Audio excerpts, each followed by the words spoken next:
Hello dear students, मैं प्रवीण दुबे प्रगति institute के YouTube channel पर आप सबका स्वागत करता हूं।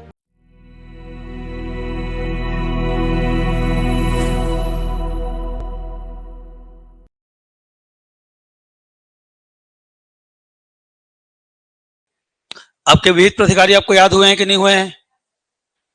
हुए हैं? ठीक, देखो हम आते हैं सेकंड में। हम आ गए आर्टिकल नंबर 23(1). किसमें आ गए? 23(1). तो आर्टिकल नंबर 23(1) कहता है, ध्यान से देखिएगा, ये कहता है कि जनपद पंचायत के निर्वाचन क्षेत्रों का विभाजन। अब ये जनपद पंचायत के निर्वाचन क्षेत्र क्या होता है, इसको पहले मैं डिफाइन करता हूं, फिर आगे मेरी बात को आप ध्यान समझें। ग्राम पंचायत में जिसको हम वार्ड कहते हैं, ग्राम पंचायत में जिसको हम वार्ड कहते हैं, जनपद और जिला पंचायत के मामले में वो निर्वाचन क्षेत्र कहलाता है। सामान्यतः ग्राम पंचायत में एक वार्ड बनाने के लिए 100 की जनसंख्या चाहिए। सामान्यतः, जरूरी नहीं है कि वो फिक्स हो, पर औसतन हम कितने लोगों में एक ग्राम पंचायत बनाते हैं? 100। इसीलिए ग्राम पंचायत का गठन मिनिमम 1000 या उससे अधिक की जनसंख्या पर किया जा सकता है। यदि 1000 की जनसंख्या मिनिमम किसी ग्राम पंचायत में है तो वहां की वार्ड की संख्या कितनी होती है? 10। और उसके बाद हर 100 के बाद एक वार्ड क्या होने लगता है? बढ़ने लगता है। जो अधिकतम अगर जनसंख्या किसी ग्राम पंचायत की 2000 है तो कितनी होगी? 20। ठीक है भाई, क्लियर हो रहा है? लेकिन 2000 से अधिक किसी ग्राम पंचायत की जनसंख्या है तो भी उस कंडीशन में वहां की वार्ड की संख्या कितनी होगी? 20। ये क्लियर हो गया। लेकिन जनपद पंचायत के मामले में, ठीक है, एक निर्वाचन क्षेत्र बनाने के लिए न्यूनतम जो जनसंख्या चाहिए होती है, वो न्यूनतम जनसंख्या कितनी है? 5000। ध्यान समझिएगा, जैसे एक वार्ड बनाने के लिए 100 की जनसंख्या चाहिए थी, जिसको हम ग्राम पंचायत में वार्ड कह रहे हैं, जनपद और जिला पंचायत के मामले में क्या कहलाएगा? निर्वाचन क्षेत्र। याद रखिए, वहां वार्ड नहीं कहा जाता, वहां क्या कहा जाता है? निर्वाचन क्षेत्र। ठीक है, जैसे यहाँ पर वार्ड क्रमांक 1, वार्ड क्रमांक 2, वार्ड क्रमांक 3 कहते हैं, यहाँ पर हम निर्वाचन क्षेत्र क्रमांक 1, निर्वाचन क्षेत्र क्रमांक 2, निर्वाचन क्षेत्र क्रमांक 4, 5, 6 ऐसा कहते हैं। ठीक, तो मिनिमम 5000 की पॉपुलेशन पर एक निर्वाचन क्षेत्र बनाया जाएगा। अगर किसी ब्लॉक में 15,000 मिनिमम जनसंख्या है, 15,000 मिनिमम जनसंख्या है, तो इस कंडीशन में उसमें न्यूनतम जो निर्वाचन क्षेत्र है वो कितने होंगे? 10। ठीक है, जो अधिकतम कितने तक बढ़ाया जा सकता है? 20। कहां तक बढ़ाया जा सकता है? 20। तो अगर हम 5 और 20 का गुणा कर दे तो कितना हो गया? अब भाई 5000 पर 1 तो 20 पे कितना जनसंख्या होगा? नहीं समझ में? अरे जनसंख्या बताओ। 1 लाख। कितना? 1 लाख। तो 1 लाख यदि किसी ग्राम, सॉरी ये 25 होता है, गलत बोल दिया मैं। कितना होता है? 25। तो यदि किसी जनपद पंचायत की जनसंख्या 1,25,000 है, कितनी है? 1,25,000 है, तो अधिकतम निर्वाचन क्षेत्रों की संख्या कितनी होगी? 25। लेकिन 1,25,000 से यदि अधिक की भी जनसंख्या हो जाए तो भी उस कंडीशन में उसका निर्वाचन क्षेत्र कितना होगा? 25 ही होगा। यहां तक बात समझ में आ गया? तो ये जो निर्वाचन क्षेत्र है उसका विभाजन कौन करेगा? तो विभाजन कौन करेगा? कलेक्टर करेगा। कौन से धारा के तहत करेगा? धारा 23(1) के तहत करेगा। किसके तहत करेगा? धारा 23(1). अब मेरी बात को समझिएगा। कई बच्चे मेरे से प्रश्न पूछने आए थे, ये आई थी रीना, वैभव आया था, ऐसे कई लोग डाउट पूछने आए थे इस संबंध में। मैं आप समझाता हूं कि मिनिमम 5000 पॉपुलेशन आपके लिए इंपॉर्टेंट है।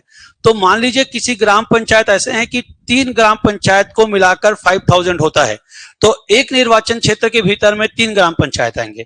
यदि एक निर्वाचन क्षेत्र के भीतर में 5000 का रेशियो 4 गांव को मिलाकर होता है तो उसमें 4 गांव आएंगे। मान लीजिए कोई ऐसा भी गांव हो सकता है जिसमें केवल एक ही गांव में 5000 उससे अधिक की जनसंख्या हो सकती है, तो उस जनपद पंचायत निर्वाचन क्षेत्र में हो सकता है एक ही गांव आए। क्लियर हो रहा है बात? या 2 गांव को मिलाकर हो तो 2 गांव आए। तो एक जनपद पंचायत निर्वाचन क्षेत्र में अधिकतम गांव की संख्या का कोई लिमिटेशन नहीं है। उसका लिमिटेशन हमारा क्या है? 5000 का पॉपुलेशन। अब वो पॉपुलेशन चाहे 2 गांव को मिलाकर हो, चाहे 3 गांव को मिलाकर हो, चाहे 4 गांव को मिलाकर हो, चाहे 1 गांव, तो वो जनपद पंचायत निर्वाचन क्षेत्र कहलाएगा। यहां तक समझ में आ गया? तो जनपद पंचायत निर्वाचन क्षेत्र या इलेक्शन एरिया कितने जनसंख्या बनाई जाएगी? 5000 की जनसंख्या पर बनाई जाएगी। यहां तक बात हो गया। और न्यूनतम कितनी होगी? 10। अधिकतम कितनी होगी? 25। और बनाएगा कौन? कलेक्टर। मतलब बनाता नहीं है, बनाते रहने के लिए तो नीचे स्तर कर्मचारी बनाते हैं, डिक्लेरेशन कौन करेगा? कलेक्टर। यहां तक बात समझ में आ गया? अब देखिए ध्यान से, अब जनपद पंचायत में आरक्षण का निर्धारण, अब दो अलग अलग आरक्षण है। जैसे मान लीजिए अपन कोई ब्लॉक की बात करते हैं, तो ब्लॉक में मानते हैं मैक्सिमम आपका इलेक्शन एरिया कितना होगा 25। मिनिमम को अपन नहीं मानते, मैक्सिमम को मानते हैं। मैक्सिमम कितना हो गया 25। तो तुम सबको पता है कि भाई 25 का 50% जो सीट है वो रिजर्व होगा। 50% सीट क्या होगा, रिजर्व होगा। किसके लिए, एससी और एसटी के लिए। यदि एससी एसटी की जनसंख्या 50% से कम है तब ओबीसी को मिलेगा कितना परसेंट, 25%। मतलब 50 धन 25 बराबर 75% नहीं करना है, 50% के दायरा के भीतर ही रहेगा। पर ओबीसी को उस कंडीशन में आरक्षण मिलेगा जब एससी एसटी की जनसंख्या 50% से कम हो तो, और जितना कम होगा उतना ओबीसी को मिलेगा। पर एससी एसटी की जनसंख्या यदि बहुत कम है तो ओबीसी को 25% ज्यादा नहीं मिलेगा। क्लियर हो गया। और जितनी भी सीटें रिजर्व होंगी उसका 50% जो होगा वो किसके लिए होगा, महिला के लिए होगा। क्लियर हो गया। मतलब कुल मिलाकर 100 सीटें हैं तो 100 का 50 महिला के लिए क्या है, रिजर्व है। सब वर्ग का 50-50%, एससी का 50, एसटी का 50, ओबीसी का 50, जनरल का 50, तो टोटल का 50 क्या हो गया, महिला। यहां तक बातें समझ में आ गई। अब मेरी बात को समझिएगा कि जनपद पंचायत में आरक्षण मतलब इन 25 सीटों के आरक्षण की बात हो रही है। इन 25 सीटों के आरक्षण की बात हो रही है। क्लियर हो गया बात। तो 25 सीट में कुछ सीटें एससी के लिए, कुछ सीटें एसटी के लिए और कुछ सीटें किसके लिए होंगी, ओबीसी के लिए होंगी। यदि एससी एसटी की जनसंख्या 50% से कम है तो। लेकिन कुछ ऐसे एरिया होते हैं जो शेड्यूल्ड एरिया होते हैं। कुछ एरिया कैसे होते हैं, शेड्यूल्ड एरिया। तो शेड्यूल्ड एरिया में यदि ओबीसी को आरक्षण देना पड़ा तो 50 के प्लस देना पड़ेगा। उस कंडीशन में वहां का रिजर्वेशन 75 तक जा सकता है। पर वो किस के मामले में होगा, शेड्यूल्ड एरिया के मामले में, जहां पर आपका पेसा एक्ट लागू होता है। क्या एक्ट लागू होता है, पेसा। मैंने कल बताया था PESA, याद आ रहा है ना। तो पेसा एक्ट जहां पर लागू होता है वहां 75 होगा। वहां पर 50 के क्राइटेरिया को पार करेगा। अगर ओबीसी को आरक्षण देना हुआ तो सामान्यतः वहां पर ओबीसी होती है नहीं, तो ओबीसी को आरक्षण मिलता है नहीं। सिर्फ किसको मिलता है, एससी एसटी को, जो 50% की पॉपुलेशन में हो। तो 100% पॉपुलेशन में ही होते हैं। इक्का दुक्का छिटका मुटका कोई दूसरा परिवार वो भी आके अलग से बसा होता है तो वही होता है, चाहे नौकरी के चक्कर में, चाहे व्यापार के चक्कर में। आप जितने भी ट्राइबल एरिया में देखते होंगे कि इसी तरह के लोग जाकर के बसते हैं। भाई पहले ट्राइबल एरिया में जॉब होती थी तो लोग, बहुत सारे लोग वहीं जाकर के आसानी से जॉब मिल जाता था, वहीं बस जाते थे। अब वो धीरे धीरे धीरे उनको अच्छा लग गया, वही गांव के वो नागरिक बन गए। उन्हीं लोग तुमको दिखेंगे जो अदर हैं, या व्यापारी लोग दिखेंगे जो व्यापार करने के पर्पज से गए। लेकिन मूलतः तो तुम यदि गांव में जाओ शेड्यूल्ड एरिया में तो तुमको 100% कौन मिलेंगे, आपको आपके अनुसूचित जाति ही मिले, जनजाति ही मिलेंगे, ट्राइब्स ही मिलेंगे। ठीक है, क्लियर हो रहा है बात। तो ओबीसी को दिया नहीं जाएगा, पर जनसंख्या के हिसाब से कभी ओबीसी को देना पड़ा तो 50 को काट के नहीं देना पड़ेगा, 50 के ऊपर देना पड़ेगा। पर कहां देना पड़ेगा, शेड्यूल्ड एरिया में। तो वहां अधिकतम आरक्षण कितनी हो जाएगी, 75। बाकी जगह आरक्षण कितनी होगी, 50। रोशन बरुआ समझ में आया। पर शेड्यूल्ड वाले एरिया में ना, बाकी ऐसे एरिया में नहीं। नॉर्मल हमारे एरिया में 50%। यहां तक चीजें क्लियर हो गई। अब ये जो आरक्षण है ये कलेक्टर निर्धारित, कौन डिसाइड करेगा, एसडीएम डिसाइड करेगा। पर कौन सा आरक्षण, ये 25 का आरक्षण। लेकिन अब इस 25 जो सीट है उसमें एक क्या बनेगा, आपका एक क्या बनेगा, अध्यक्ष, और एक क्या बनेगा, उपाध्यक्ष। अब एक जिले में एक ब्लॉक होगा ऐसा तो नहीं है, एक जिले में कई ब्लॉक हो सकते हैं। बिलासपुर जिले में कितने ब्लॉक हैं, 4 ब्लॉक। तो 4 ब्लॉक में 4 अध्यक्ष, 4 उपाध्यक्ष तो होबे करेंगे। तो कौन सा ब्लॉक का अध्यक्ष एससी होगा, कौन सा आपका अनारक्षित होगा, कौन सा ओबीसी होगा, कौन सा एसटी होगा, ये निर्धारित करने की शक्ति किसके पास है, एसडीएम के पास। सॉरी, कहां गया, कलेक्टर के पास नहीं दिया है क्या, ये इधर लिखा है, कहां गया यार।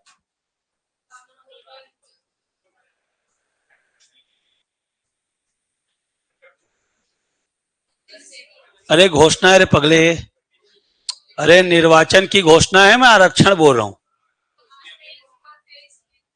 अरे वो क्षेत्र का आरक्षण है रे पगले, छूट गया है, टाइप ही नहीं हुआ लग रहा है मेरे को। अरे भाई मेरा तू लोग बातें नहीं समझे लग रहा है भाई, अपन बिलासपुर जिले की बात कर रहे हैं, आरक्षण इसमें टाइप ही नहीं हुआ है। ठीक है, अब मेरी बात को ध्यान समझो। बिलासपुर जिला को एग्जांपल देकर समझाता हूं। भाई बिलासपुर जिला में कितने ब्लॉक हैं, 4 ब्लॉक। हर ब्लॉक पे जितने भी निर्वाचन क्षेत्र होंगे, कहीं पर 25 होगा, कहीं पर 20 होगा, समझ में आ रहा है, कहीं पर 15 होगा, मिनिमम 10 से 25 के बीच में होगा। तो जो निर्वाचन क्षेत्र बनेंगे 10, 20, 25, समझ में आ रहा है, उन निर्वाचन क्षेत्रों का रिजर्वेशन एसडीएम, निर्वाचन क्षेत्रों का रिजर्वेशन कौन? एसडीएम। तो निर्वाचन क्षेत्र समझ में आ गया कि ऐसे मान लो अपना तखतपुर एक ब्लॉक हो गया, तो तखतपुर ब्लॉक में मान लेते हैं 25 निर्वाचन क्षेत्र है, तो 25 में कितना एससी, कितना एसटी, कितना ओबीसी, ये कौन डिसाइड करेगा? एसडीएम।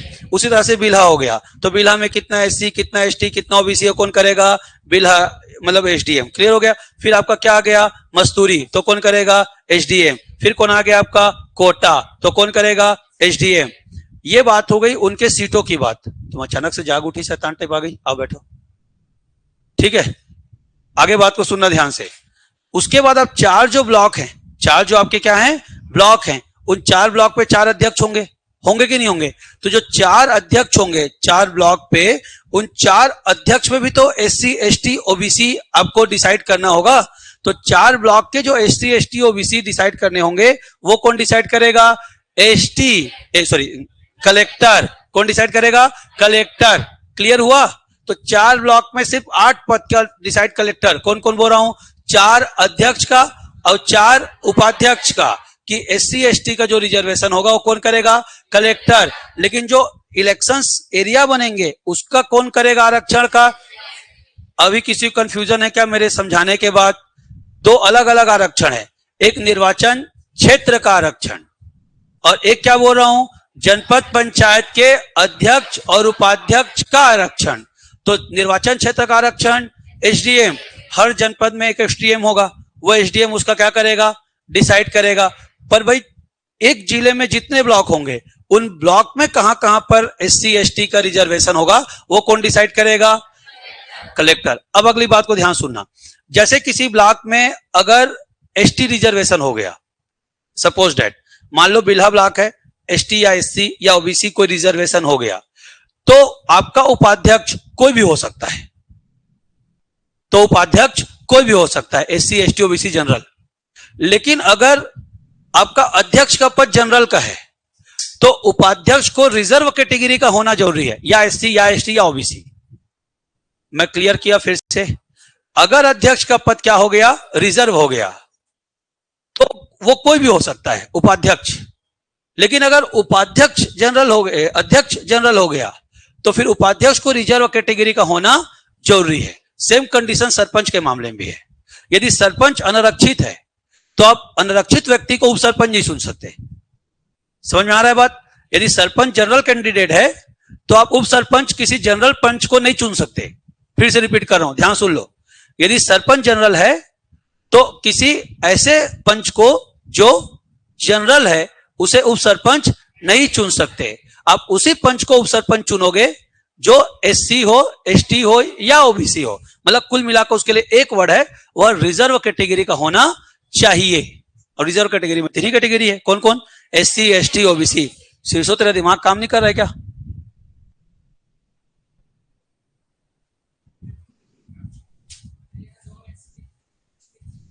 हाँ, तो दोनों एससी चल जाएंगे ना।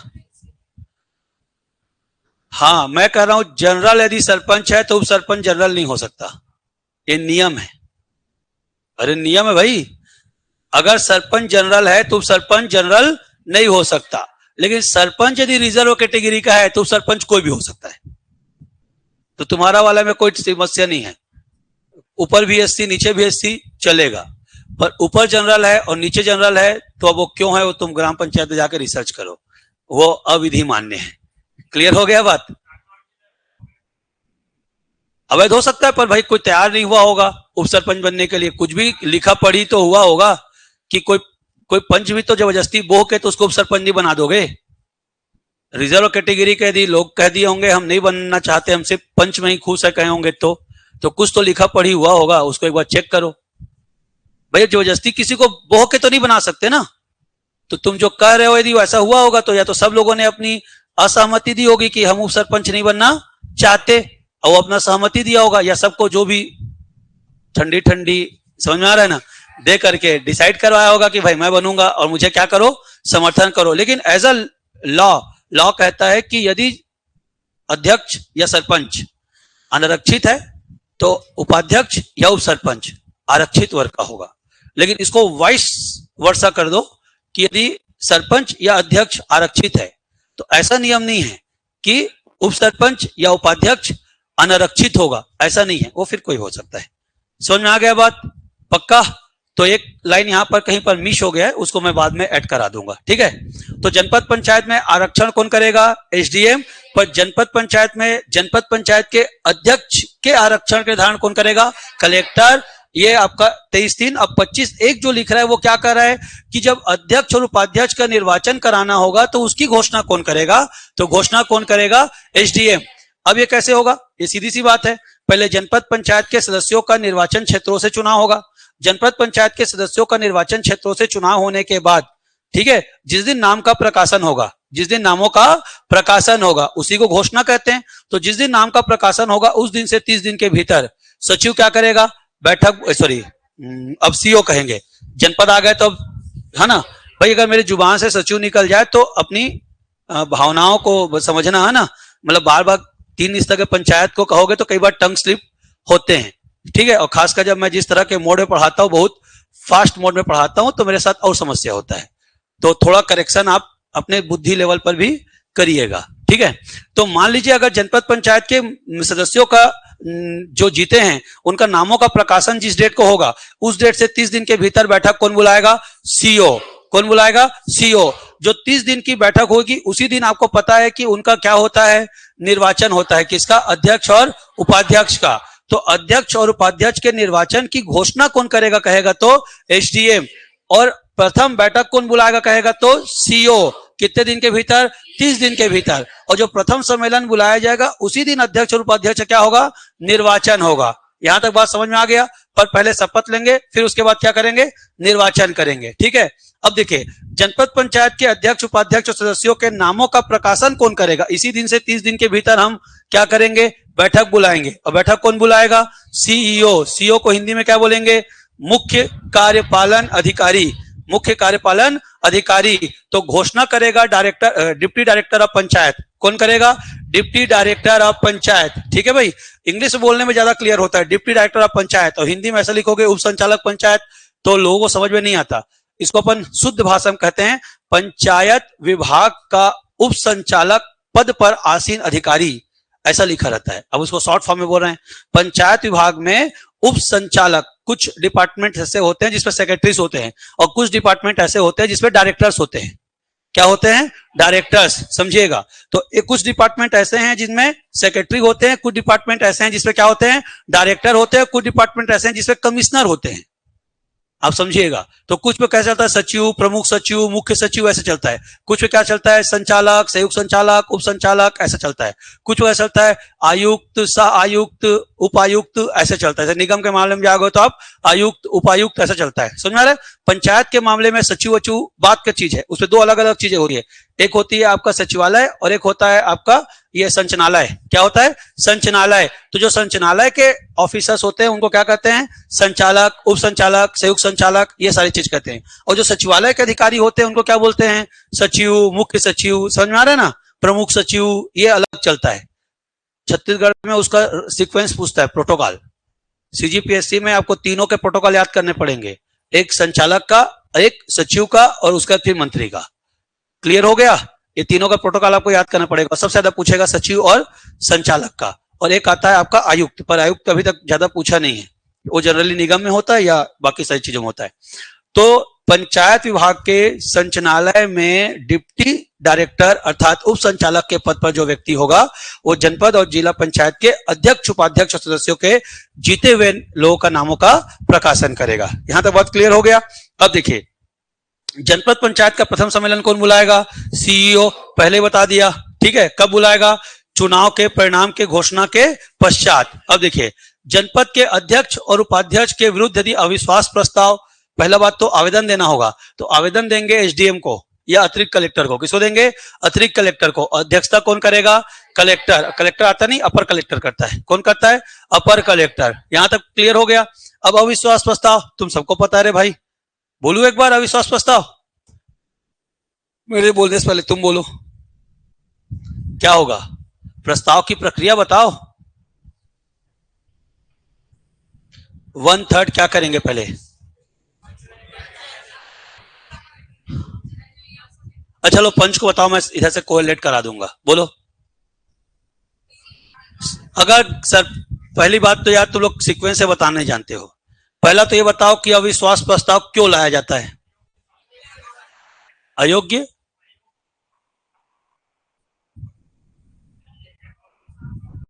ये पहली बात तो क्लियर बोला करो।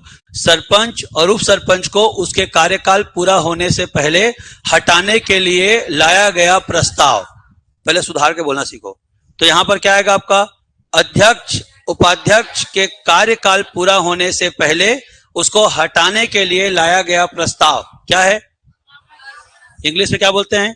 No confidence motion. क्या बोलते हैं? No confidence motion. क्लियर हो गया? अविश्वास प्रस्ताव का और मतलब कानून का अंग्रेजी एकदम अलग चलता है, यह ट्रांसलेट मोशन वाला नहीं चलता, ठीक है? तो नो कॉन्फिडेंस मोशन वहां पर कौन लाया था ग्राम पंचायत में? तो यहां कौन लाएगा? सवाल करते हैं, पहला क्यों लाया जाता है, दूसरा कौन लाएगा, तीसरा प्रक्रिया, 3 बिंदु बात करते हैं। तो क्यों लाया जाता है? कार्यकाल पूर्ण होने से पहले सरपंच उप सरपंच को हटाने के लिए। तो यहां पर किसको लाया जाएगा? कार्यकाल पूर्ण होने से पूर्व अध्यक्ष उपाध्यक्ष को हटाने के लिए। वहां पर कौन लाया था? फिर गलत बोले, 1/3 पंच। सुधार के बोलो, क्या बोलोगे? 1/3 पंच। तो यहां कौन लाएगा? 1/3 सदस्य प्रस्ताव लाएंगे, पर 1/3 से ज्यादा है तो 1/3 ज्यादा सदस्य है प्रस्ताव लाने वाले हैं तो कोई दिक्कत है? नहीं। 1/3 से कम है तो दिक्कत है, स्वीकार नहीं किया जाएगा। 1/3 को ऊपर जो भी आ जाए तो लेट हो गया है, चला आगे बढ़े, समझ में आता है? तो अगर प्रस्ताव लाना है तो प्रस्ताव लाने के लिए 1/3 से अधिक सदस्य होने चाहिए। प्रस्ताव, अब सवाल है किसके समक्ष लाएंगे? तो प्रस्ताव किसके समक्ष लाएंगे? कलेक्टर के समक्ष। लेकिन यहां पर कलेक्टर वर्ड नहीं यूज होगा, यहां पर क्या शब्द होगा? अतिरिक्त कलेक्टर, अपर कलेक्टर। क्लियर हो गया? एडिशनल कलेक्टर, एडिशनल कलेक्टर के पास लाएंगे। इतना पावर थोड़ी जनपद पंचायत के सदस्य आके कलेक्टर के पास आए। आप समझे नहीं हो अभी कलेक्टर को, कलेक्टर होता क्या चीज है, समझ में आ रहा है? आप बहुत नजदीक से जब देखोगे तो समझ में आएगा कि कलेक्टर क्या चीज है, ठीक है? अभी आपका उससे पाला नहीं पड़ा, भगवान करे पाला ना पड़े तो ही बेहतर है, समझ में आ रहा है? मतलब उस व्यक्ति की बात नहीं हो रही है, बात किसकी हो रही है? उस पद के पावर की बात हो रही है। चाहे उस पद पर कोई बैठे, उसका एक अलग पावर है। तो आप समझो कि इतना आसान नहीं है कि कलेक्टर्स तक जाके सीधा सीधा किसी भी चीज के लिए रख देना, ठीक? अब वो अलग बात है कि अपन धीरे धीरे हमारा प्रशासन आपके द्वार तक आने लग गया, इसलिए आप लोग कलेक्टर बहुत इजीली लगने लगे हैं, फ्रेंडली होने लगे हैं, प्रशासन फ्रेंडली होने लग गया है। पर आप आज से 10 साल 15 साल जाके देखोगे तो आपको समझ में आएगा कलेक्टर का हुआ क्या है। फिर आप मेरी बात को ध्यान से समझो। तो अतिरिक्त कलेक्टर को आपने आवेदन दे दिया, आवेदन दे देने के बाद अब अतिरिक्त कलेक्टर अविश्वास प्रस्ताव की बैठक के लिए क्या करेगा? नोटिस जारी करेगा, कॉलिंग। क्या जारी करेगा? कॉलिंग। तो कॉलिंग जो जारी करेगा तो उसके प्रेसिडेंशियल में, मतलब अतिरिक्त कलेक्टर के अध्यक्षता में अविश्वास प्रस्ताव की प्रक्रिया की जाएगी। अब प्रक्रिया को बताओ, पहला था क्यों, दूसरा था कौन, फिर था कितने मेंबर, अब हो गई क्या? प्रक्रिया। तो नो कॉन्फिडेंस मोशन का प्रोसीजर बताओ क्या होगा?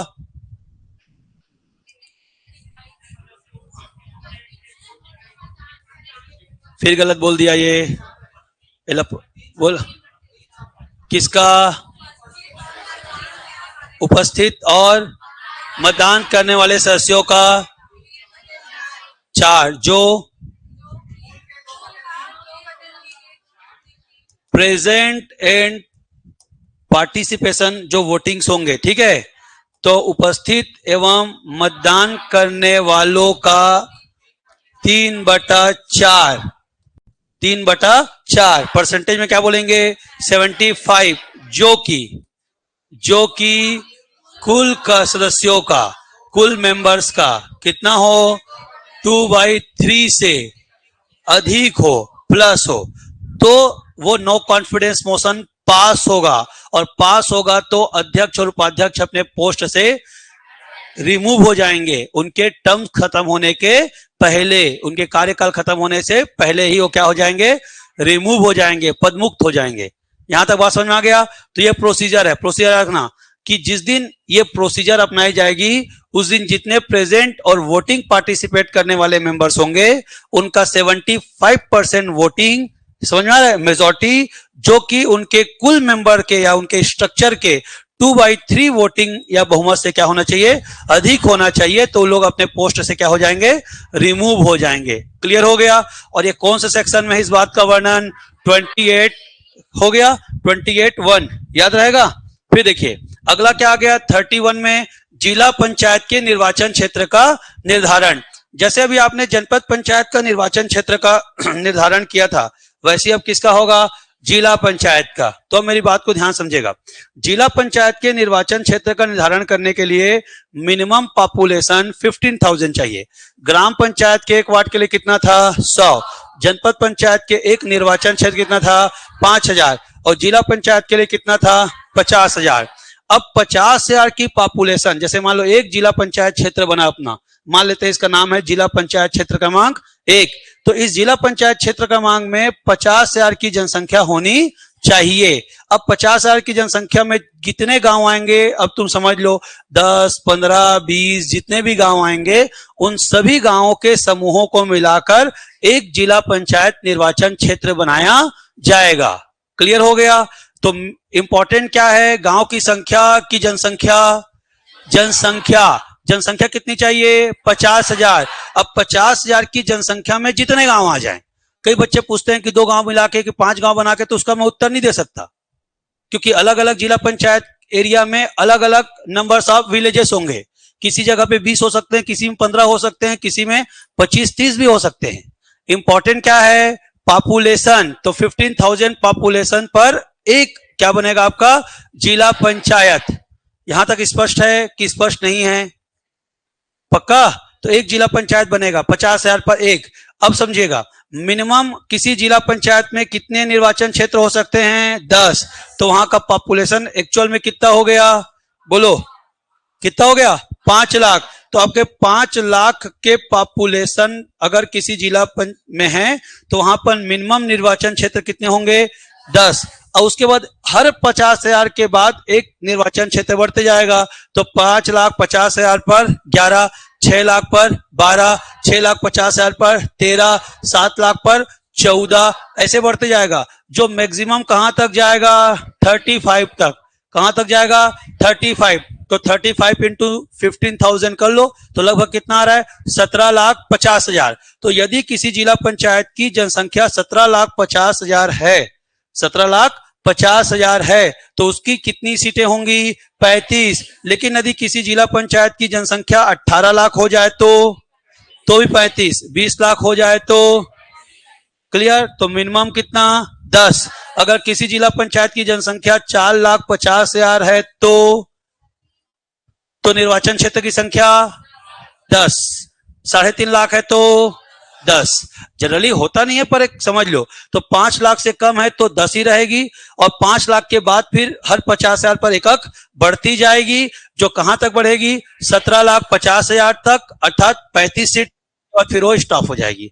पक्का? तो इन निर्वाचन क्षेत्रों का निर्धारण कौन करेगा, कलेक्टर। अब जिला पंचायत का मामला आ गया तो कौन करेगा, कलेक्टर। अब फिर से वही बात, जिला पंचायत के निर्वाचन क्षेत्र का आरक्षण पहला, और जिला पंचायत के SC ST के तौर पर अध्यक्ष का निर्वाचन, 2 अलग अलग चीजें हैं। इस पे अब देखते हैं इसमें लिखा हुआ है कि नहीं। तो निर्वाचन क्षेत्रों का आरक्षण भी कौन करेगा, कलेक्टर। वहां पर कौन किया था, SDM। लेकिन जनपद पंचायत के अध्यक्ष उपाध्यक्ष कौन किया था, कलेक्टर। अब देखो अगला आर्टिकल्स पे आते हैं, सॉरी धारा। अब आगे देखो, यहां पे लिखा है आरक्षण, यहां पे लिखा है जिला पंचायत के अध्यक्ष पद हेतु आरक्षण। तो वहां पर कलेक्टर किया था, तो इससे उससे हायर पोस्ट वाला करेगा। तो यहां पर हायर पोस्ट वाला कौन है, डायरेक्टर ऑफ पंचायत। अरे दिमाग काम कर रहा है बाबू, पक्का ना? तो जिला पंचायत निर्वाचन क्षेत्र का आरक्षण कहेगा। याद रखना, एक वर्ड का फर्क है, निर्वाचन क्षेत्र लिखा है तो आंसर क्या आएगा, कलेक्टर। लेकिन यदि निर्वाचन क्षेत्र को हटाकर अध्यक्ष का आरक्षण कह दिया तो कौन हो जाएगा, संचालक पंचायत, डायरेक्टर ऑफ पंचायत। पक्का? ठीक है। अब देखिए, अध्यक्ष उपाध्यक्ष निर्वाचन की घोषणा कौन करेगा कह रहा है, तो कलेक्टर। भाई यहां तक तो कलेक्टर का अधिकार है, निर्वाचन क्षेत्र को बांटना, आरक्षण निर्वाचन क्षेत्र करना, निर्वाचन की घोषणा करना, ये सब कौन है, कलेक्टर। लेकिन अब जिला में अपने जिला को कैसे डिसाइड, अपने जिला का चलो डिसाइड कर भी लेगा, भाई आप समझो कि पूरे छत्तीसगढ़ में 33 जिले हैं। कितने जिले हैं? 33। तो जिला पंचायत कितने होंगे? 33 ना। अरे हाँ, तो अभी बना है भाई, अभी घोषणा हुआ है चुनाव के पहले। जितने भी नए जिले थे उन सबको जिला पंचायत, उसको देख लेना। करंट इवेंट का मुझे फैक्ट याद नहीं है अभी, डेट एग्जैक्ट कि कब अधिसूचित हुआ है, याद आ रहा है? अभी अभी एक हफ्ता पहले, एक हफ्ता या 10 दिन पहले अधिसूचित किया गया है। जितने नवीन जिले बने थे वहां पर जिला पंचायत गठन की अधिसूचना जारी की गई है। तो उस डेट को याद कर लेना, क्योंकि करंट इवेंट के तौर पे पूछेगा। क्योंकि अभी पंचायत का क्या है हमारे यहाँ, इलेक्शन, तो घुमा घुमा के पूछेगा। क्योंकि अब तुमको पंचायती राज को इसलिए नहीं पूछेगा कि पंचायती राज तुम्हारे सिलेबस में है, और पंचायती राज को इसलिए पूछेगा कि वो क्या हो गया, करंट अफेयर्स हो गया। तो अध्यक्ष और उपाध्यक्ष और सदस्य का नाम का प्रकाशन कौन करेगा? कलेक्टर, मतलब जब चुनाव जीत जाएंगे उसके बाद। फिर आ गया जिला पंचायत सदस्यों का पहला सम्मेलन कौन बुलाएगा? सीईओ।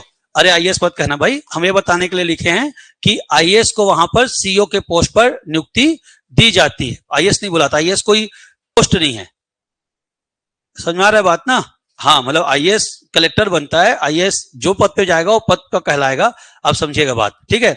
तो मुख्य कार्यपालन अधिकारी के रूप में कार्य करने के लिए हम इसी व्यक्ति को नियुक्त करते हैं जो भारतीय प्रशासनिक सेवा में चयनित होता है। क्लियर हो रहा है बात? आईएएस के तौर पर। अब देखिएगा अगला क्या आ गया, जिला पंचायत के अध्यक्ष उपाध्यक्ष के अविश्वास प्रस्ताव की अध्यक्षता कौन करेगा?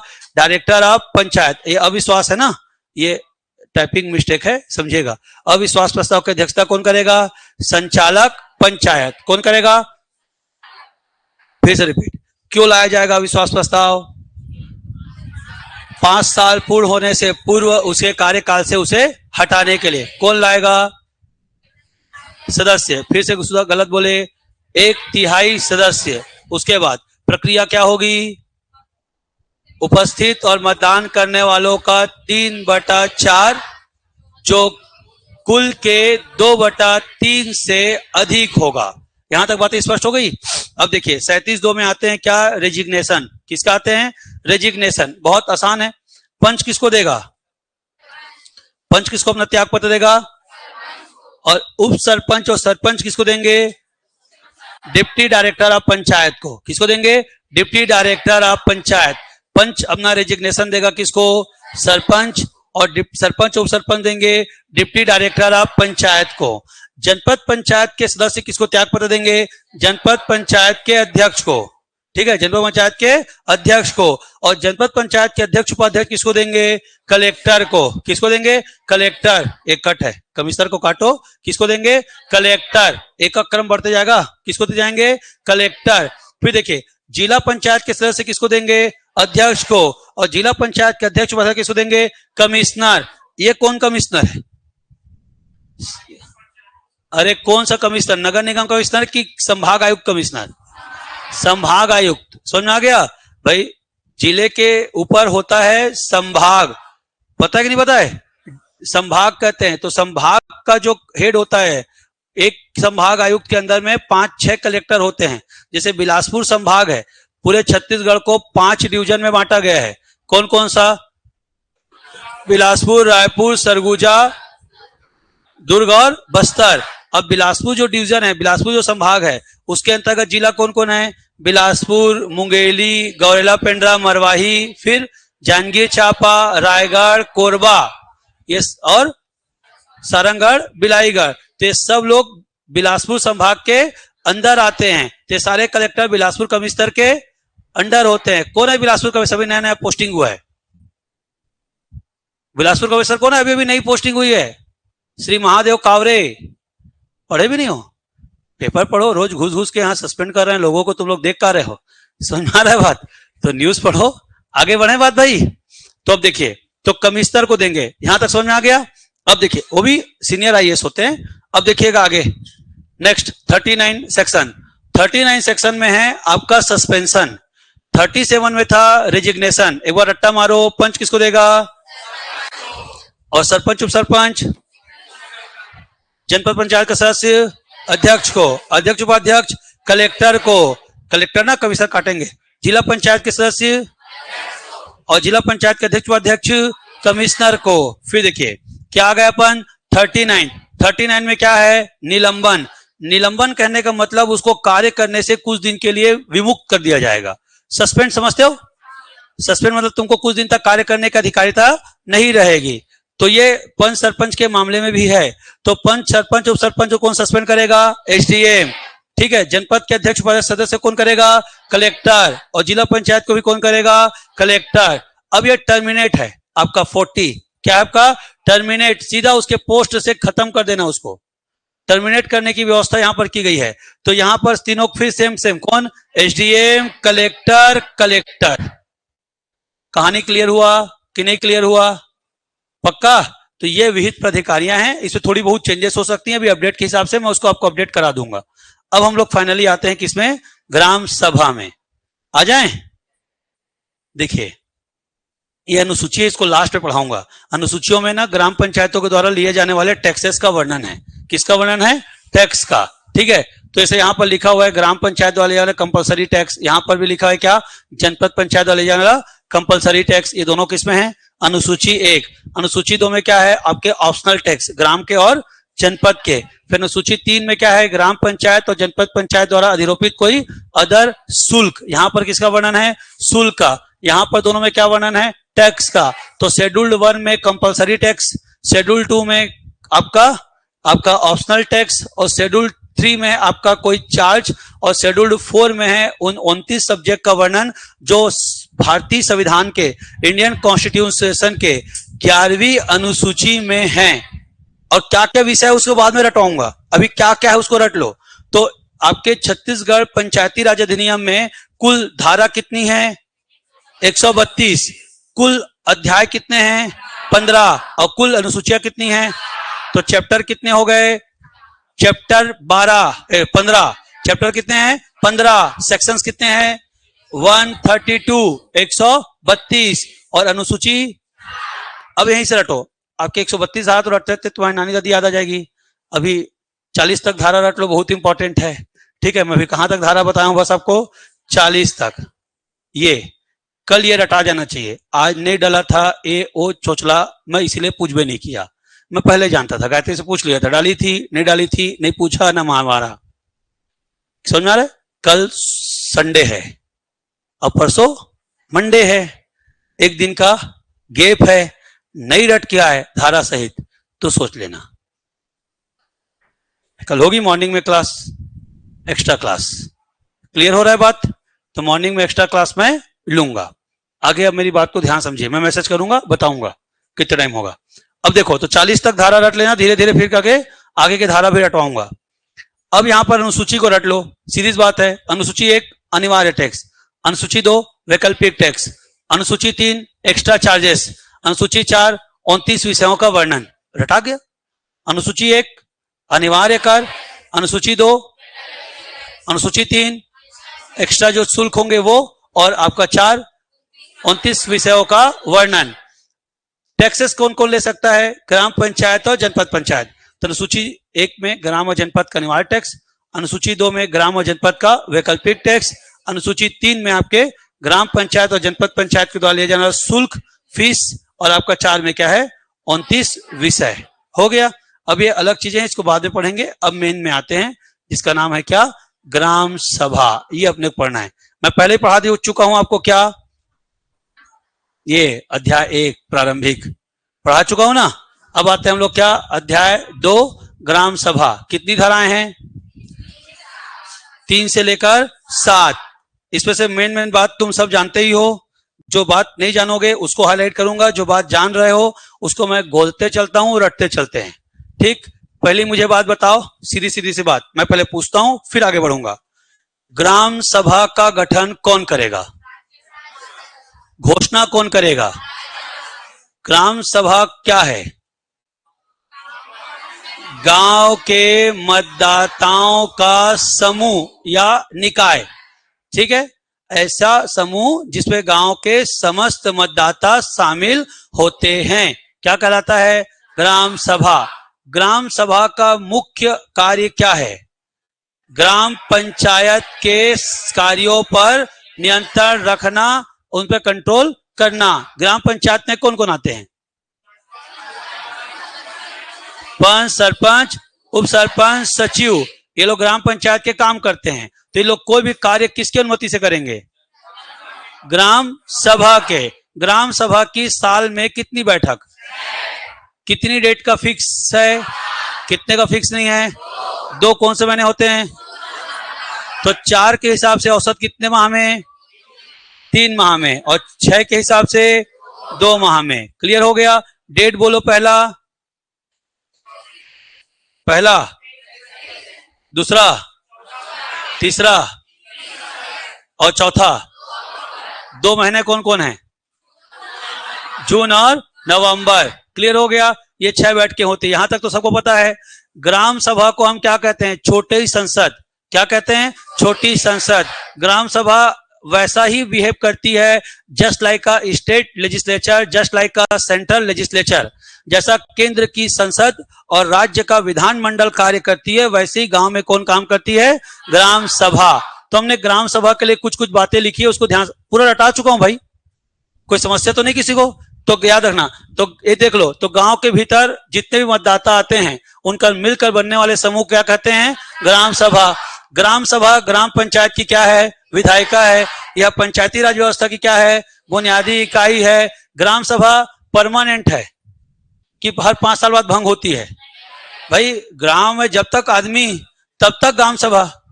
क्लियर हो गया? फिर तो ये क्या हो गया? कभी भंग नहीं होती, स्थायी है। अच्छा, एक ग्राम पंचायत में 4 गांव, एक ग्राम पंचायत में 4 गांव हो सकते हैं कि नहीं? तो ग्राम सभाएं कितनी होंगी? पक्का? पर ग्राम पंचायत एक है। ठीक है, तो ध्यान समझ लो जिन लोग पहले नहीं आए हो। मान लो ए, बी, सी और डी 4 गांव हैं। ए गांव की जनसंख्या मान लीजिए 400 है। इसकी जनसंख्या कितनी है? 300 है। इसकी जनसंख्या कितनी है? 150 है। तो कितना बच गया? 100। ठीक, इसकी जनसंख्या कितनी है? 100। एक गांव बनाने के लिए मिनिमम हमको कितना चाहिए? 1000 जनसंख्या चाहिए। तो इन 4 गांव को मिलाकर हम क्या बनाएंगे? ग्राम पंचायत। जबकि चारों गांव हैं, ए भी गांव है, बी भी गांव है, सी भी गांव है, डी भी गांव है। गांव की परिभाषा क्या है? कोई भी मानव बसाहट, कोई भी मानव बसाहट, पारा या टोला को राज्य सरकार गांव के रूप में गठित कर सकती है। यह वन गांव होगा या राजस्व गांव होगा? वन गांव होगा या राजस्व गांव होगा? यदि वन क्षेत्र में आता है तो वन गांव, और अगर सामान्य क्षेत्र में आता है तो राजस्व गांव। गठन कौन करेगा? राज्य सरकार। घोषणा कौन करेगा? राज्यपाल। यहां तक क्लियर हो गया? अब चूंकि 4 गांव को मिलाकर हम एक पंचायत बनाएंगे, तब जब उनकी जनसंख्या कितनी होगी? 1000। 1000 पर हम उसको ग्राम पंचायत बनाएंगे, तब इसके पास प्रशासनिक शक्ति आएगी। जब तक इसके पास प्रशासनिक शक्ति नहीं आएगी, तब तक हम इसे ग्राम पंचायत नहीं कह सकते। तो कोई गांव, पारा, मोहल्ला, बसाहट हो सकता है, लेकिन जब हम उसको एडमिनिस्ट्रेटिव पावर देते हैं तो क्या बन जाता है? ग्राम पंचायत। अब इसमें जो सबसे ज्यादा जनसंख्या वाला गांव होता है समानता, उसी के नाम पर क्या होता है? ग्राम पंचायत। तो हम इस गोले को कहेंगे ए ग्राम पंचायत, और ए ग्राम पंचायत के भीतर कहेंगे 3 आश्रित ग्राम हैं। ग्राम पंचायत नहीं, 3 आश्रित ग्राम हैं। कौन कौन? बी, सी, डी। तो 3 आपके हो गए आपके आश्रित गांव, और 1 हो गया क्या? मुख्य गांव। और मुख्य गांव के नाम पर ग्राम पंचायत होगा। तो ये जैसे डी वाला लिखेगा गांव का नाम डी और ग्राम पंचायत का नाम ए, पर आपका ये लिखेगा गांव का नाम ए, ग्राम पंचायत का नाम ए।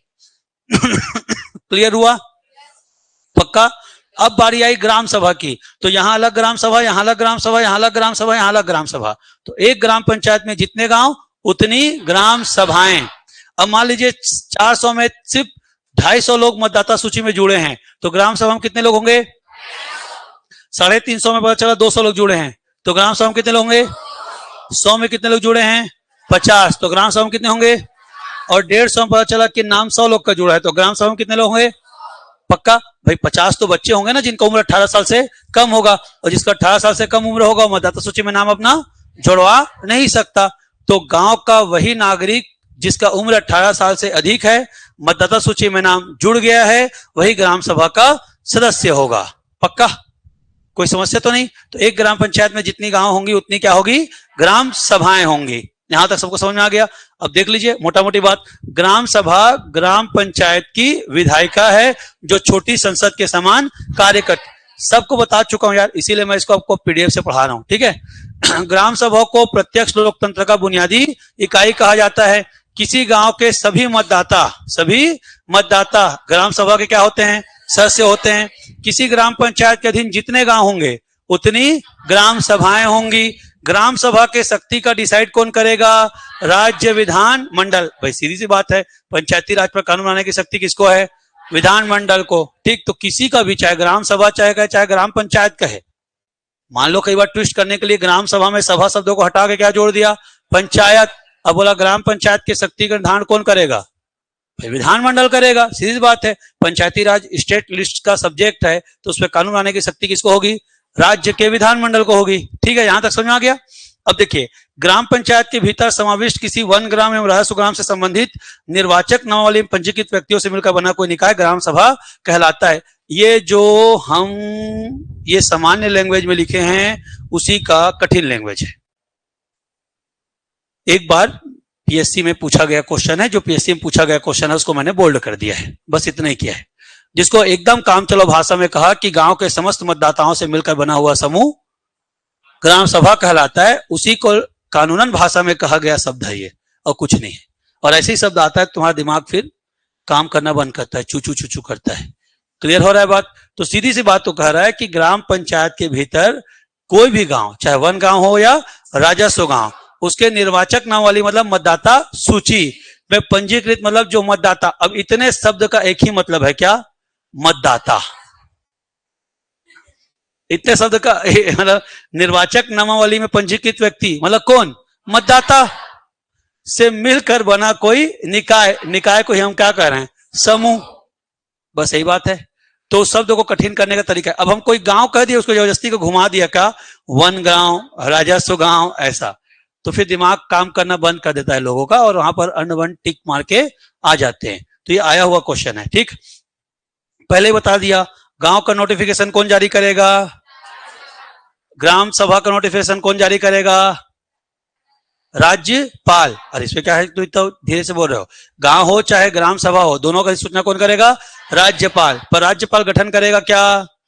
नहीं। ग्राम सभा कितनी होगी? एक ग्राम पंचायत के अधीन जितनी आश्रित गांव होंगे उतनी क्या होगी? ग्राम सभा होगी। ठीक है, ग्राम सभा का वर्णन कौन से धारा में है? धारा 6, धारा 7। अब देखो, सेम बात अनुसूचित क्षेत्र के लिए, इसको अलग से बोल्ड किया हूं। आपका जो पेशा एक्ट है, कौन सा एक्ट है? पेशा 1996। वो क्या कहता है, ध्यान सुनना, कि जो शेड्यूल्ड एरिया होगा उसमें भी राज्यपाल एक गांव में एक से अधिक ग्राम सभाएं क्या कर सकेगा? बना सकेगा। एक गांव में बोल रहा है। हम पहले बोल रहे थे एक ग्राम पंचायत में। ध्यान दीजिएगा, सामान्य क्षेत्र के मामले में हम बोले एक ग्राम पंचायत में, पर अनुसूचित क्षेत्र के मामले में बोल रहे हैं एक गांव में। इसे इसको बोल्ड करवाया मैंने, एक गांव में एक से अधिक ग्राम सभा। समझिएगा ध्यान से, ग्राम पंचायत में एक ग्राम पंचायत में जितने गांव उतनी ग्राम सभा। ये क्या कह रहा है? एक गांव में अनेक ग्राम सभा किसको बनाएगा? या तो ग्राम को, या पारा को, या आवास को।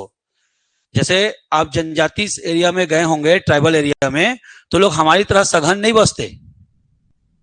कभी गए हो जनजाति एरिया में? हमारी तरह सघन नहीं बसते हम। हाँ, बहुत दूर दूर में 5 लोग का घर यहां पर है, तो फिर बाकी 5 लोग का घर वो नदिया ऊपर नेहरू चौक में है, और उतने दूर तक पूरा जंगल रहेगा।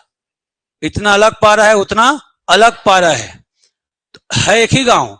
ग्राम पर हमारे में इतने में ग्राम पंचायत हो जाएगा, उतने में उनका गांव नहीं बन रहा है एक ही गांव। गांव का एक फलना पारा और ढेकना पारा, समझ में आ रहा है? तो एक गांव के भीतर जितनी पाराएं होंगी, समझ में आ रहा है, या जितना ग्रामों का छोटा छोटा क्या होगा? समूह होगा, उतनी क्या बन जाएगी?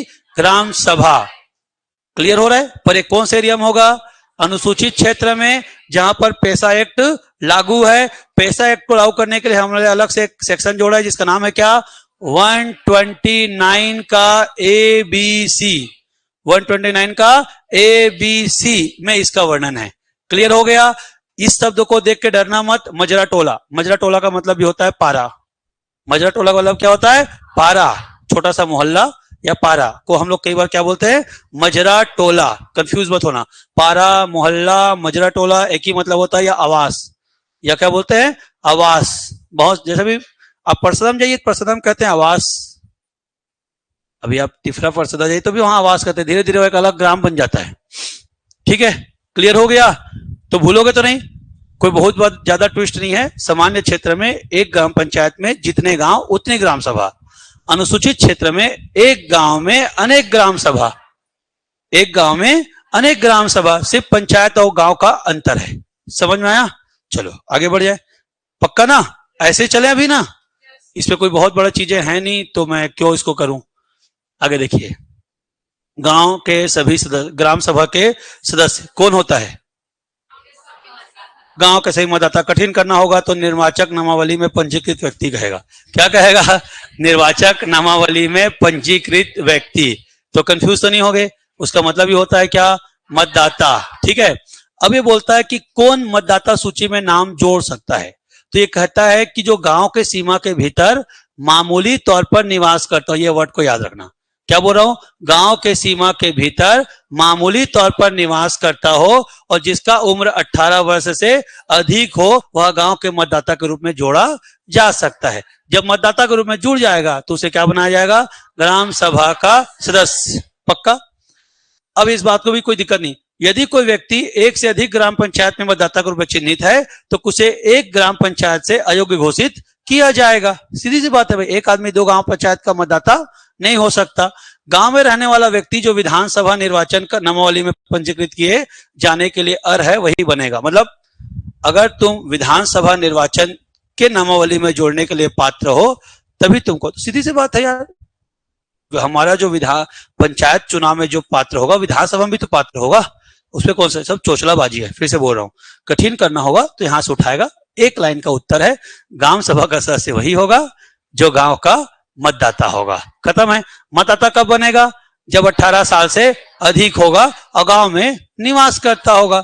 अब गांव में निवास करने का मतलब कैसा है कि कई बार आपने देखा होगा कि कई मामा घर में आके बस जाते हैं, बुआ घर में आके बस जाते हैं और उनके माता पिता का नाम दूसरे गांव में है और मामा घर में आके पढ़ रहा है, तो उस कंडीशन में मामा घर में नाम उसका क्या होगा?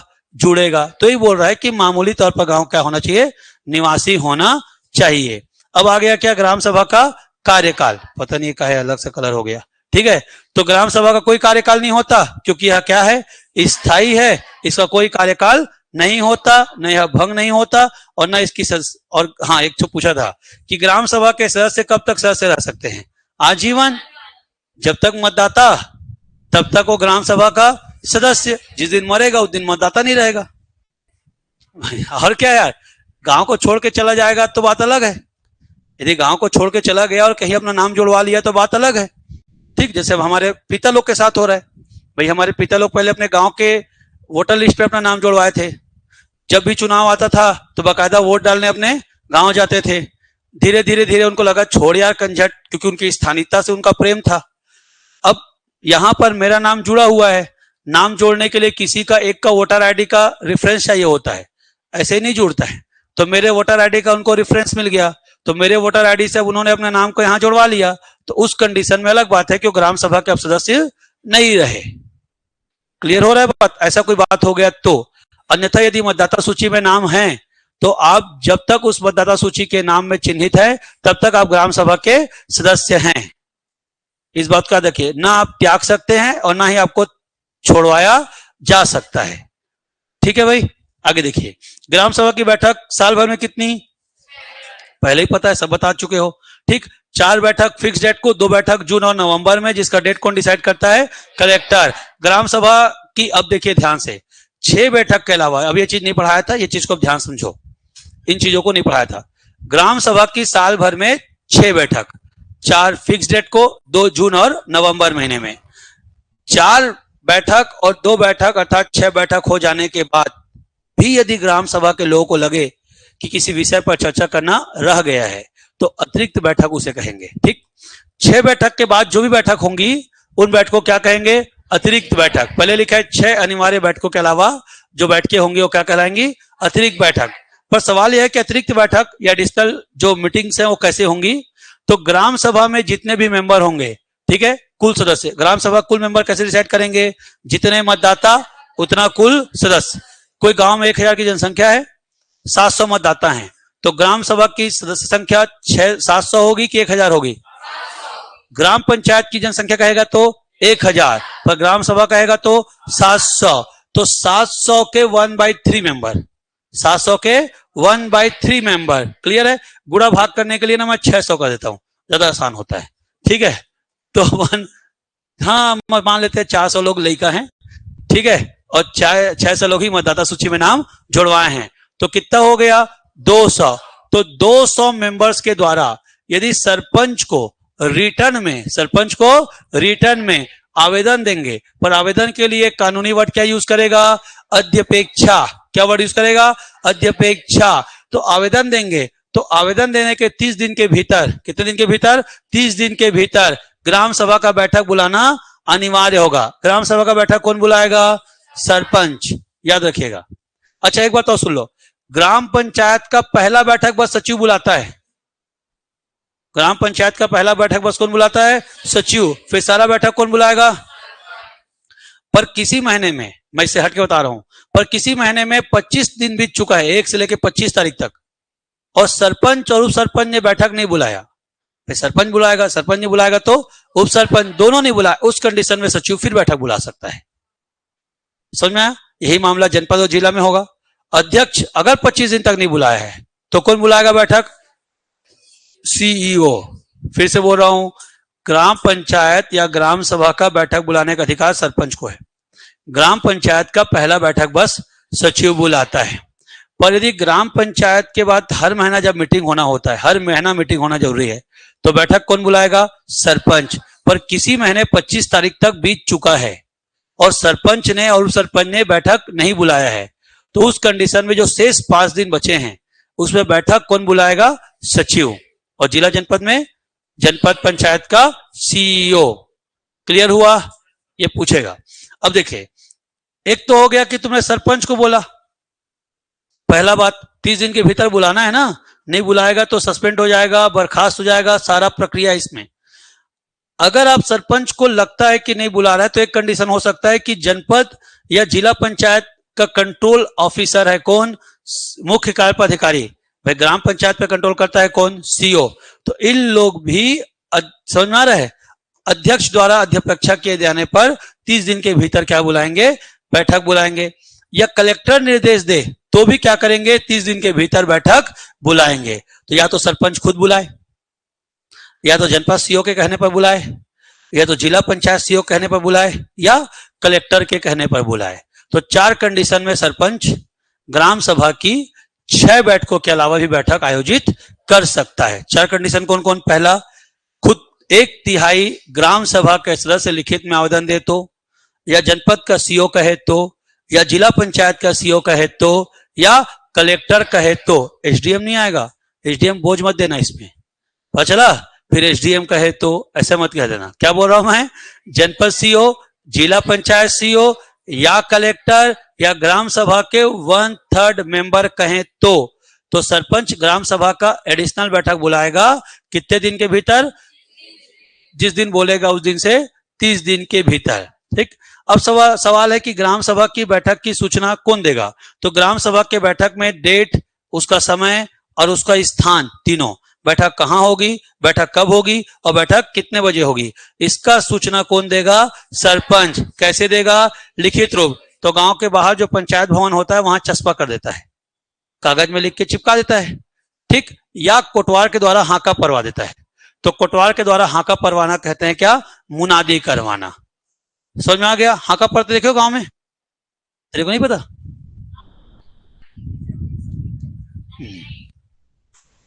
कोटवार जोर से रात को निकलता है, चिल्लाता है, कल ग्राम पंचायत में बिहन्ना 9 बजे फलना के बैठक रखे गए, ऐसा बोल गए।